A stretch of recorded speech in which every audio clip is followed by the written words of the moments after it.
What's good? It's Jordan.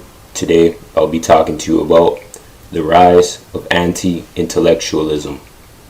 See, we have to understand in this life that now, in this time period, in this current time period, people are not using their God-given intellect that was provided to them.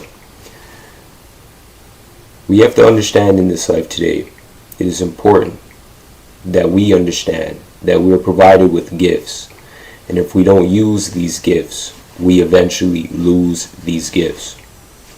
We have to understand the importance of actually thinking before we do something. We have to understand the importance of using our brains. We have to understand the importance of thinking logically, because many times we may try to think through emotion, and that never helps. In a situation where we can use emotional awareness, instead of using emotional awareness, we're actually using emotion in a negative way. It is not bad to be emotional, but we have to know that there's a time and a place for everything. Especially during discussion, especially during debates, we have to take emotion out of these things and use logic.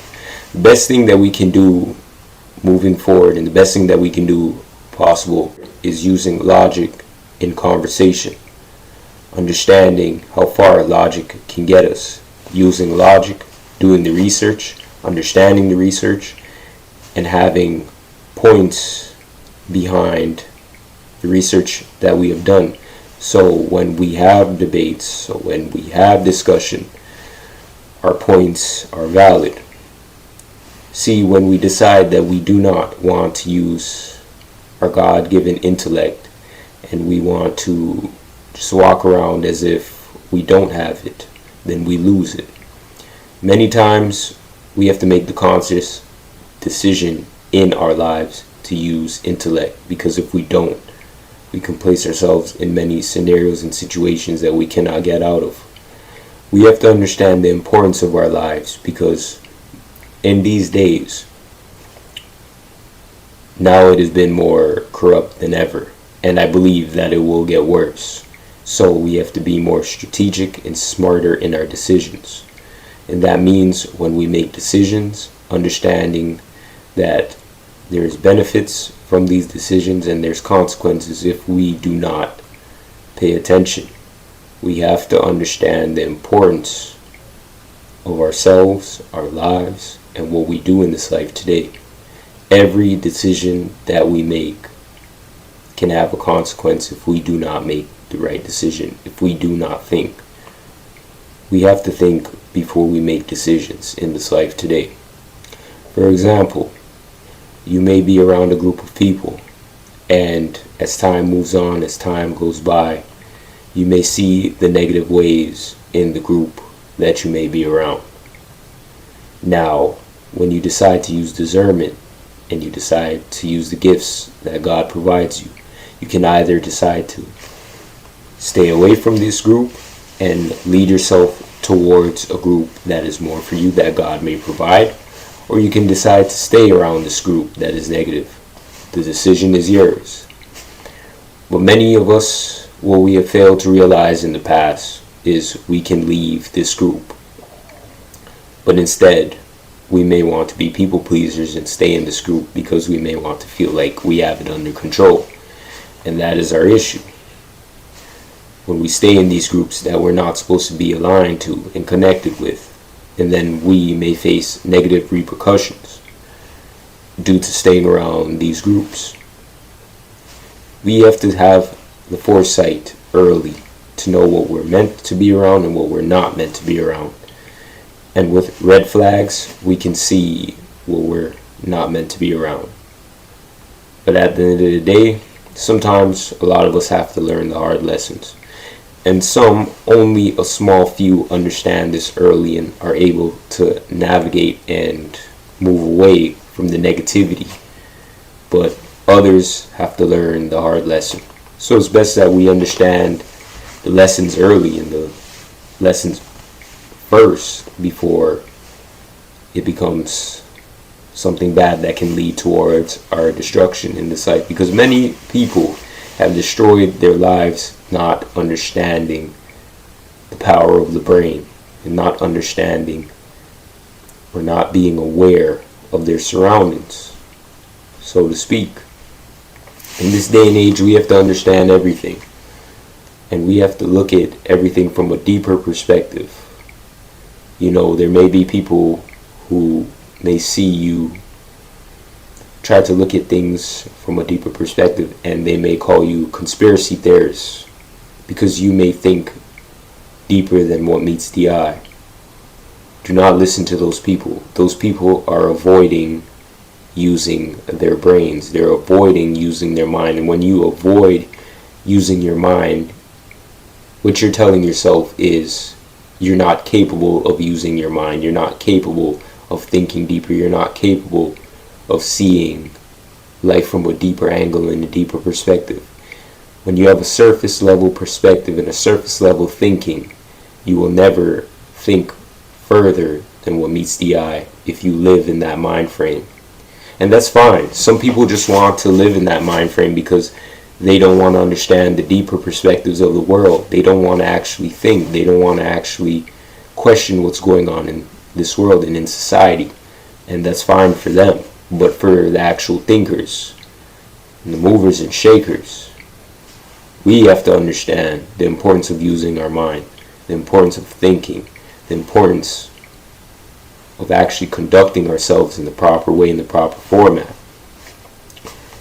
My issue with those who do not question or care to question society's rules, society's standards, is they're often pushed at the forefront to try to control and conduct those who are actually using their minds and using their brains, because those who do not use their minds and their brains are easier to conform and easier to follow behind societal standards, rules, and regulations. And those who are the gatekeepers understand this. That's why you will never, ever, in this generation, and this generation that is leading to the next generation, you will never see any real leadership in powerful positions. You will only see those who are able to conform to society's norms and rules and regulations, be in higher position than those who actually use their minds. In this life, what we have to understand is those who use their brains, those who use intellectualism to their advantage in a positive way, are a threat to society. They're a threat to society because why? They have the ability to make change. Those who control society, those who want you to walk away from God and want you to follow them, know that you're not able to think for yourself. Know that they can easily control you. Those people who know that you can think for yourself have a problem with you because you're a threat. You can change the dynamic of this life and you can actually wake people up just by using your mind, and they have a problem with that. Those who seek control have a problem with those who actually think. Why? Because they know that they have the power to make the change in society. So they would rather keep those who can actually think in a downward spiral than actually placing those people in a higher spectrum, in a higher perspective, because they know if they did, then they themselves would lose control. So know what you're dealing with in society today. It's better to know the devil that you do know and see than the devil that you don't. So it's best that we understand this today and understand that in this life, only God can free us from the chains and bondage. We have to understand the importance of Yeshua. We have to understand the importance of this life today and the importance of our lives, because if we don't understand it, then we can succumb to what society has to offer, and society never has anything good to offer. Society will spin the narrative making it seem like everything is positive, everything is working in effect to actually benefit you in a positive way, when in reality society will turn against you in a heartbeat. Follow God and not man. The relationship with God is the strongest and should be held high in high regards and high standard. But with the world being spun upside down, all we can do is follow God and not follow the world. That will place us in the positive and right direction in this life today.